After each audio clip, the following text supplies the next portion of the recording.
Hello বন্ধুরা, আমি প্রিয়াঙ্কা। তোমরা সবাই কেমন আছো? আমিও বেশ ভালোই আছি। আজকে তোমাদের সাথে শেয়ার করছি আমার শাশুড়ি মায়ের হাতে তেল কইয়ের রেসিপি।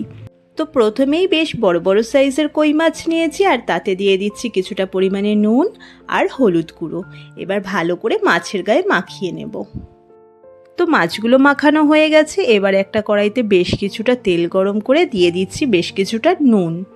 তারপর একে একে মাছগুলো ভেজে নিচ্ছি। আর এই নুন দেওয়ার কারণে মাছটা কিন্তু কড়াইয়ে লেগে যাবে না। তো মাছটা ভাজা হোক, ততক্ষণ মশলা পেস্ট করে নিই। এখানে 2 চামচ ধনে আর 1 চামচ জিরে ভিজিয়ে রেখেছিলাম, সেটাই জল ছেঁকে মিক্সার গ্রাইন্ডারে দিয়ে দিচ্ছি। আর দিচ্ছি কিছু কাঁচা পাকা লঙ্কা আর আদা। এবার একটু জল মিশিয়ে পেস্ট করে নিচ্ছি। আর এই দিকে নিয়েছি কেটে রাখা টমেটো, লঙ্কা, হলুদ গুঁড়ো, লঙ্কার গুঁড়ো, সামান্য চিনি। আর এদিকে মাছটাও ভাজা হয়ে গেছে, তো তুলে নিচ্ছি। এভাবেই সব মাছগুলো ভেজে নেওয়া হয়েছে। এবার ওই কড়াইতে আর একটু তেল দিয়ে তার মধ্যে ফোড়নে দিয়ে দিচ্ছি তেজপাতা, শুকনো লঙ্কা আর কালো জিরে।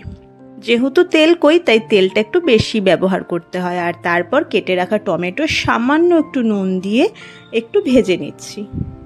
কিছুটা সময় ভেজে নিয়ে তাতে দিয়ে দিচ্ছি সামান্য চিনি, লঙ্কার গুঁড়ো আর হলুদ গুঁড়ো।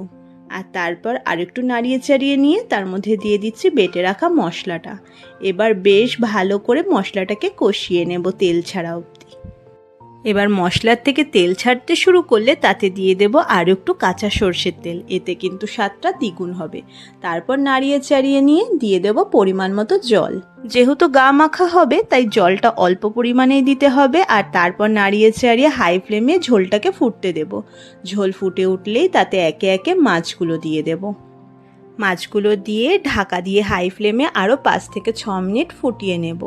আর তারপর ঢাকা খুলে নাড়িয়ে চাড়িয়ে শেষে চেরা কাঁচা লঙ্কা আর কিছুটা গরম মশলা গুঁড়ো দেব। গরম মশলা গুঁড়ো দিয়ে মিশিয়ে নিয়ে গ্যাস অফ করে ঢাকা দিয়ে রাখবো সার্ভ করা পর্যন্ত। ব্যাস, এবার গরম গরম ভাতের সাথে পরিবেশন করুন। খেতে তো অসাধারণ হয়। তাই দেরি না করে ঝটপট বানিয়ে খান। আজকের মতো এইটুকুই। দেখা হবে আবার অন্য একটা ভিডিওতে। টাটা।